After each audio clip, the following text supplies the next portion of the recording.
এই যে সৌরজা এত সুন্দর করে মটরশুঁটি ছাড়াচ্ছে, ওকে আমি একটা দেখিয়ে দিয়েছি, তারপরে ও এত সুন্দর করে ছাড়াচ্ছে যে সেটা ভাবা যায় না। এতগুলো আমাদের ছাড়ানো হয়ে গেছে। হ্যাঁ, তুমি ওখান থেকে নিয়ে নাও, গামলা থেকে একটা নিয়ে নাও, দিয়ে ছাড়াও দেখি, সবাইকে দেখিয়ে দাও তুমি কেমন শিখে গেছো। হ্যাঁ, এই যে আবার একটা নিয়েছে, যে ছাড়াচ্ছে।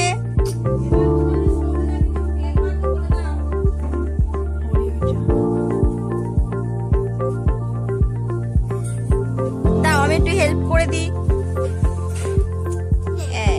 হেল্প করে দিয়েছি।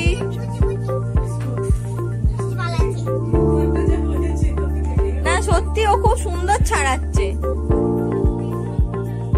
আচ্ছা সবাই টাটা, আবার আমরা পরে আসছি। আমি কড়াইশুঁটিটা ছাড়িয়ে নিয়ে কড়াইশুঁটিটা পেস্টিং করে নিয়েছি মিক্সার গ্রাইন্ডারে। এইবার আমি কড়াতে এটাকে ভালো করে নেড়ে নিচ্ছি। নেড়ে নিয়ে এটাকে আমাকে পুর বানাতে হবে।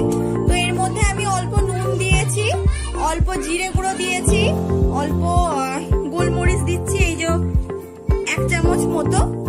আর যেহেতু আমাদের বাড়িতে বাচ্চা আছে, বাচ্চাদের জন্য আমি আগে তুলে নিয়েছি, কারণ ওরা তো ঝাল ছাড়া খায়। এই পেস্টিংটাতে আমি 2 থেকে 3টে কাঁচা লঙ্কাও দিয়ে দিয়েছিলাম, যাতে একটু ঝাল ঝাল মতন হয়।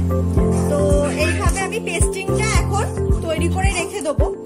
আর আটা ময়দা কিভাবে আমি মাখবো সেটা তোমাদেরকে আমি পরের ভিডিওতে আবার বলে দেবো। তো এখন আমি এইভাবে বন্ধুরা এই পেস্টিংটা রেডি করে নিচ্ছি। আর কড়াইশুঁটির পেস্টিংটা তোমরা যখন বানাবে খেয়াল রাখবে এর মধ্যে যেন কোনো রকম জল না থাকে, একটু ড্রাই ড্রাই হবে।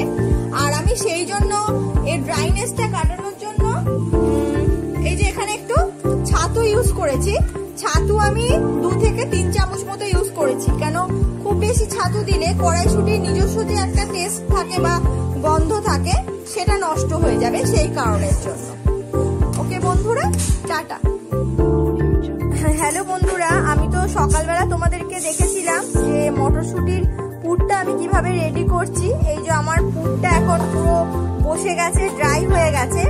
আর আমি ময়দাগুলো লেচি কেটে নিয়েছি, এইভাবে আমি তৈরি করে নিয়েছি। এর মধ্যে আমি কড়াইশুঁটির পুরটা ভরতে থাকবো। ভরে এই যে আমি বাটিতে সর্ষের তেল নিয়েছি, সর্ষের তেলটা পুর ভরা হয়ে গেলে তারপরে লেচিগুলোতে ভালো করে সর্ষের তেল মাখিয়ে ঢাকা দিয়ে 20 থেকে 25 মিনিট আমি ওটা রেখে দেবো। ওটা করে রাখলে কি হয়, লুচিটা যখন তোমরা ভাজবে ওটা খুব নরম হবে এবং ভালোভাবে ফুলবে জিনিসটা।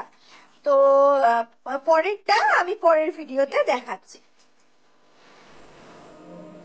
একটা লুচি তোমাদেরকে আমি বেলে দেখাচ্ছি বন্ধুরা।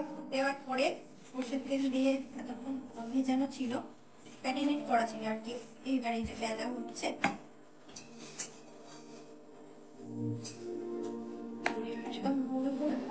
বড় করবে না, এরকম মাঝারি সাইজে এতগুলো বেলেছি, এটাতে রাখা হচ্ছে।